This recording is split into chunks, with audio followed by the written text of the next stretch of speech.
Masih bersama kami di obrolan Karebosi, pemirsa masih membahas mengenai gugatan dari mantan camat terhadap PJ Wali Kota Makassar. Sudah hadir saat ini, pemirsa bergabung bersama kami di studio dari tim hukum melawan kezaliman, Bapak Ahmad Rianto. Selamat malam, Pak. Selamat malam. Baik, Pak, ini sudah fix akan menggugat. Ya. Terima kasih. Assalamualaikum warahmatullahi wabarakatuh. Waalaikumsalam. Sebelum saya jawab itu, kami mengucapkan turut berduka cita atas wafatnya salah satu putra terbaik bangsa, Bordin Yusuf Habibie, yang tadi sore wafat. Ya, semoga husnul khatimah. Amin.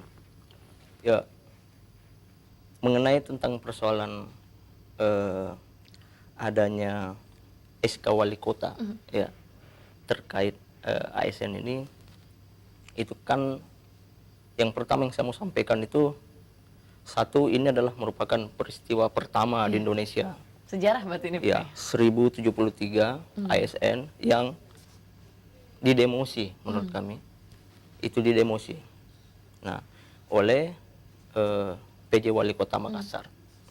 Nah, kemudian yang kedua, bahwa demosi yang dilakukan oleh PJ Wali Kota terhadap ASN itu, ini sebenarnya itu telah membuat karir dari 1073 ASN yang mengalami demosi itu pasti akan berdampak terhadap pengembangan karir mereka. Karena sepahaman dan sepengetahuan kami bahwa yang namanya demosi itu adalah merupakan pelanggaran berat yang dilakukan oleh ASN. Itu. Kemudian yang ketiga adalah ini menyangkut terkait kepada persoalan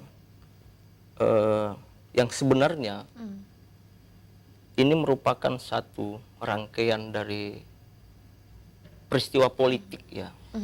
Satu peristiwa politik yang kemudian ini yang merugikan ASN. Bagi kami, seharusnya kita harus menempatkan bahwa memang ASN itu yang ditempatkan pada posisi yang netral. Sebenarnya tidak ada urusannya tentang persoalan pemilu kemarin, itu kan sudah selesai. Artinya Anda melihat ini memang ada unsur politik begitu, Pak, ya? Ya, kalau bahasa kami sebenarnya bukan ke arah sana, tapi ya kami menduga ini ada penumpang gelap. Ya, dalam kenapa bisa sampai ada dugaan ke sana? Ya, inilah kan yang namanya dugaan. Tapi kita harus kembali ke relnya dulu terkait mengenai tentang persoalan adanya demosi itu. Ini kan berdasarkan kepada rekomendasi dari KSN. Nah, berdasarkan kepada pasal 31 dan 32 Undang-Undang Nomor 5 Tahun 2014, itu KSN sudah melampaui tugas dan kewenangannya sebenarnya. Kenapa, Pak? Terhadap itu. Karena ini yang dia yang dibuat oleh KSN rekomendasinya itu sampai sejauh itu adalah merupakan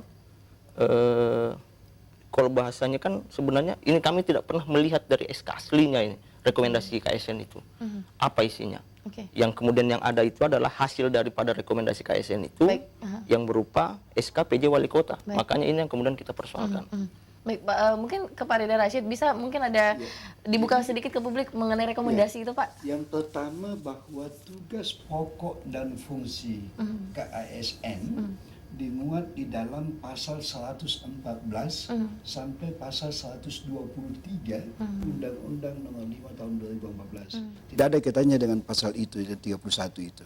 Itu tugas pokok dan fungsinya. Kemudian yang kedua, tidak ada istilah demosi di dalam hal ini.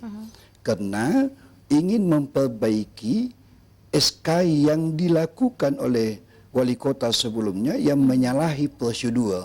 Makanya Komisi Aparatur Sipil Negara bersama dengan Dirjen Otorda Kemendagri kemudian diikuti dengan telaah yang dilakukan oleh BKN dan Kemenpan. Jadi 4 lembaga negara yang tidak mungkin membuat keputusan ya tanpa adanya dasar undang-undang. Oke. Nah, tadi disebutkan tentang politik. Di dalam Undang-Undang Nomor 10 Tahun 2016 tentang pemilihan kepala daerah, pasal 71, ya, itu sangat, ayat 2 disebutkan sangat jelas di mana batasan-batasan seorang petahana ya sampai akhir periode.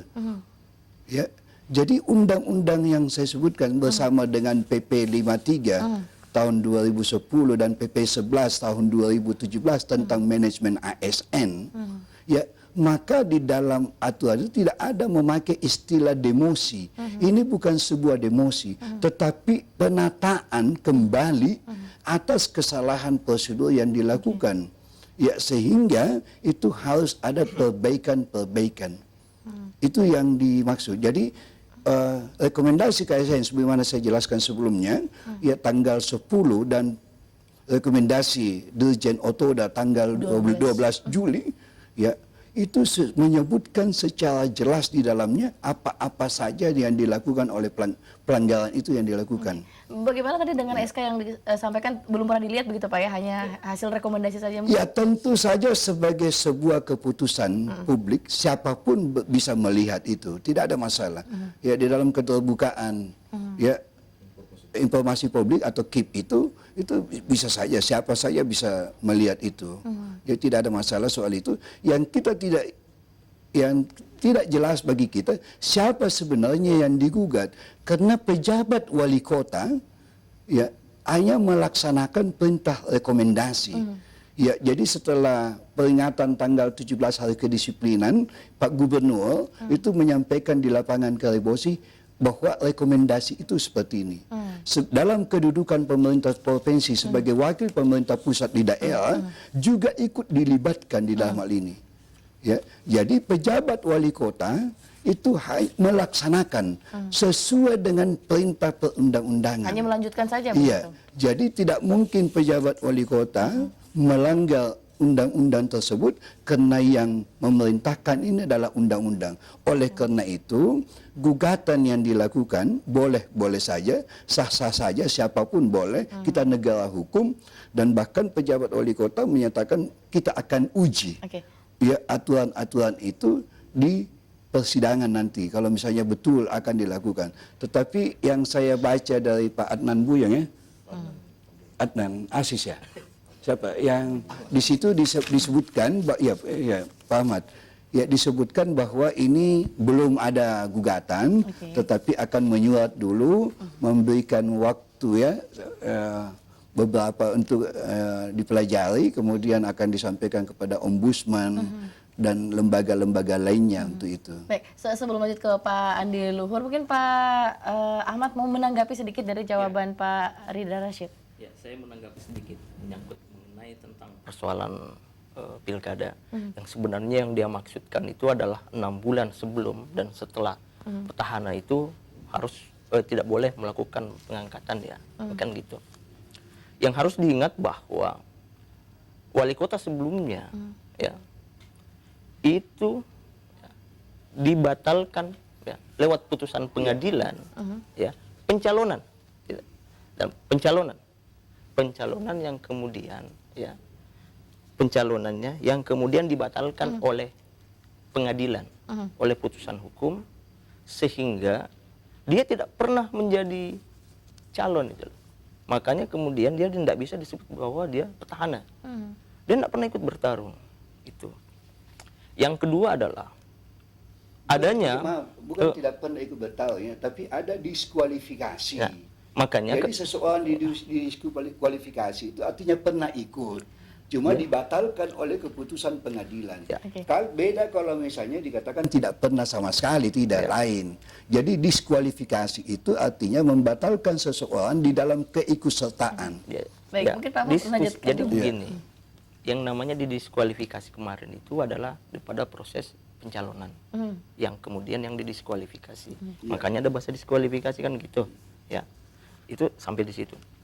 Nah, namun kemudian jika itu yang dijadikan dasar, ya, itu dijadikan dasar. Kenapa kemudian ada beberapa, ya, 34 ada dari beberapa SK itu yang sebenarnya setelah Sudah lewat 6 bulan itu kemudian itu masih dilakukan demosi, dianulir. Nah, ya jadi menurut kami bahwa ada dugaan bahwa ini ada upaya untuk melakukan delegitimasi, ya, delegitimasi terhadap proses pemerintahan yang kemarin. Yang mana kemudian ini yang berdampak ya bukan kena persoalan di politiknya itu, tapi kepada persoalan nasib dari ASN ini loh. Yang kemudian bagi kami itu tetap bahwa itu adalah demosi, ya, penurunan jabatan itu yang dialami oleh 1073 ASN itu. Makanya kemudian beberapa ASN itu baru melakukan upaya ya, keberatan administrasi sesuai dengan aturan undang-undang, ya. Baik, artinya sudah fix menggugat nanti. Kita baru melakukan keberatan administrasi karena ranahnya harus ke sana dulu. Ya. Nah, jadi sebenarnya itu masih ada beberapa proses yang dijalani. Nah, ini harus kami sampaikan juga ke publik bahwa ini biar semua tahu ASN di Kota Makassar bahwa tindakan kemarin untuk ya melakukan keberatan administrasi itu adalah ASN ini bertanya kepada PJ Wali Kota sebagai atasan langsungnya, mengapa saya didemosi? Namun kemudian yang terjadi adalah bukan jawaban surat yang kemudian dia terima tapi adalah tekanan, intimidasi yang dilakukan itu dengan melakukan pengancaman, akan dijonjobkan apalah dan segala macam. Nah, saya kira itu yang terjadi. Jangan dulu dipotong, karena saya tidak pernah memotong pembicaraan Bapak itu. Nah, itu yang kemudian yang terjadi yang kami rasakan seperti itu. Nah, makanya kemudian ini saya kira ya kurang bijak lah pemimpin yang melakukan tindakan yang di luar daripada koridor hukum. Sebenarnya di dalam aturan hukum pun sebenarnya PJ Wali Kota itu bisa menjawab surat itu. Ya.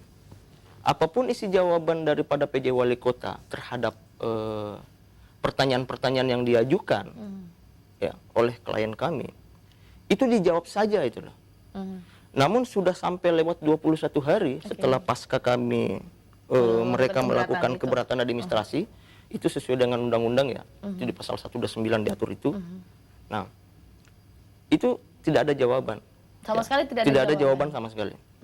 Nah, makanya kemudian kami pun sebenarnya menunggu jawaban itu. Kalau memang kalau tidak dijawab berarti sesuai dengan mekanisme aturan dan undang-undang pun ya bahwa ini sudah bisa diarahkan untuk boleh menggugat ke PT UN. Artinya waktu itu yang melakukan keberatan administrasi itu semua Pak ya? 1073 itu atau tidak semua? Sebagian? Tidak semua. Berapa banyak? Jadi ada beberapa camat, beberapa sekcam dan beberapa lurah. Artinya kurang lebih berapa jumlah ASN waktu itu? Iya, kurang lebih sekitar ada belasan lah. Belasan ASN. Belasan Saya ASN. ke Pak Andi Luhur dulu Pak. Ini Anda melihat tadi dikatakan ketika melakukan keberatan administrasi malah mendapatkan bukan solusi begitu, tidak mendapatkan respon, malah sepertinya mendapatkan ancaman. Lihat sikap dari Pemkot begitu ketika melakukan reposisi kemarin, artinya itu sebetulnya hal yang wajar atau tidak sih Pak? Iya, setiap ASN ya saya kira punya hak untuk mencari keadilan bagi masa depan karirnya. Hal yang sama sebenarnya pernah dilakukan juga. Camat yang sebelumnya dimutasi juga tanpa melalui prosedur yang dianggap tidak prosedural itu, dan inilah yang kemudian berhasil dikembalikan. Itulah yang kemudian yang menjadi dasar untuk direkomendasikan oleh KSN dan Kemendagri. Untuk situasi yang sekarang saya kira mereka juga punya hak yang sama. Saya sejak awal mengatakan bahwa ya memang setiap orang punya hak untuk mencari keadilan dengan caranya, dengan prosedur yang diatur.